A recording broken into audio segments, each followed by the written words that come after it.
Hi, I'm Jen Evans, Director of Education and Artistry for Kevyn Aucoin Beauty. I'm excited to share with you the Emphasize Eye Design Palettes. So we're going to start with the lightest color and apply that all over from underneath the brow bone, blending down onto the eyelid.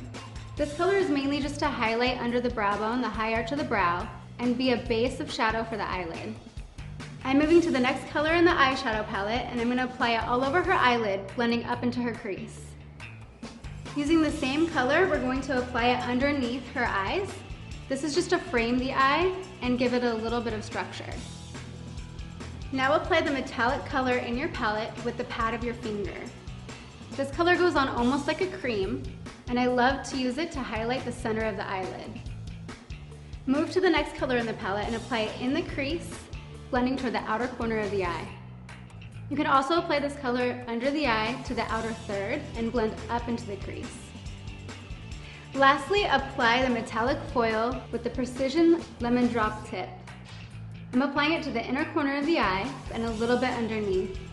From there, take a small brush and just blend the edges.